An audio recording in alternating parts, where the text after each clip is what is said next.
Hey, how's it going guys? It's Nate here. And in this week's episode of how Bethesda pissed its community off, it seems the company has just thrown a major curveball in the development of Skyrim Together, a mod that's seeking to bring multiplayer functionality to the otherwise lonely world of The Elder Scrolls V.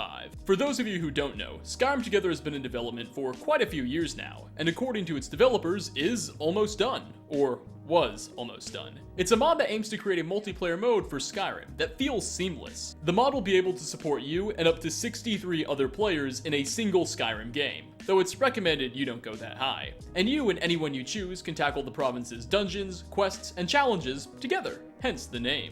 If you're interested in learning more about the project, I'll include a link in the description down below to a video I did on it about a month ago. Well, just as everything was going smoothly, one of the Skyrim Together development leads posted this announcement on the mod's Discord. Quote, "Some news guys, we've been in discussions with Bethesda, and while they are fine with us releasing the mod, they were not with us publishing the mod on Steam, and we relied heavily on the Steam APIs for party and lobby systems. So we'll push back the development a bit, while we figure out a way to make our own party and lobby systems. It might sound like a trivial task, but we expect thousands of concurrent players, meaning we need something that scales well, and that's a complicated story." What all of this translates to is that while Bethesda is okay with the multiplayer Skyrim mod being released, they will not be allowing it to publish on the Steam store, nor use any data provided by Steam.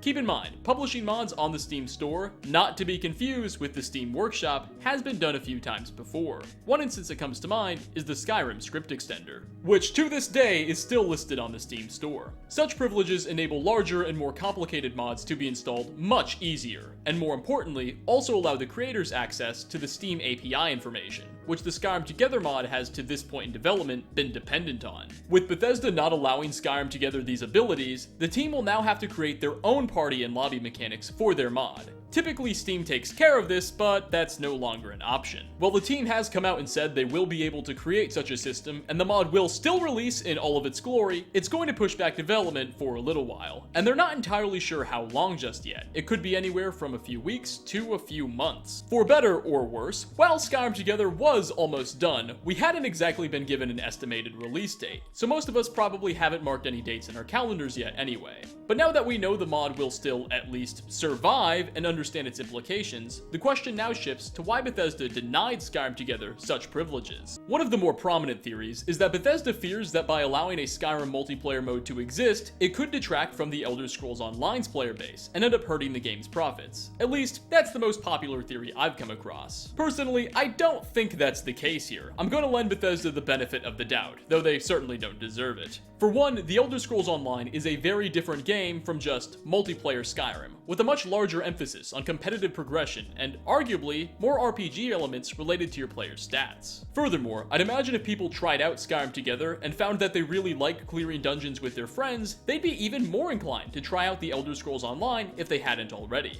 Additionally, a multiplayer Skyrim would likely attract quite a large player base for some time, a player base Bethesda could then market their Creation Club content towards, boosting sales. In my opinion, from a business perspective, and I say this as someone who got a C in business class in high school, it would probably make much more financial sense for Bethesda to just allow this whole project to go through. Perhaps they might fear that if they give this mod a Steam store listing of its own and provide it with Steam information, they'll be assuming an additional layer of liability upon themselves, one that they're not particularly interested in. If Bethesda is actively supporting this mod by lending it API data and whatnot, and God forbid something goes wrong, be it as minor as a small bug or as large as a malicious attack, people would end up pointing their fingers at Bethesda. And you can imagine a company really wouldn't want that. Regardless of how pure their motivations, and in fairness, Bethesda's been a bit on the anti-consumer side of things lately, Bethesda's also definitely thrown an unexpected curveball at this modding team. And while their mod will still survive, and we will still one day see a multiplayer Skyrim, that day may have just gotten a little bit further away. Thanks for watching, everybody. If you enjoyed this video, as always, like ratings are very much appreciated. And why do you think Bethesda decided to make this decision? Do you think it was a little bit more on the greedy side than I do? Leave a comment down below. Again, thanks for stopping by, and I hope to catch you all in my next video.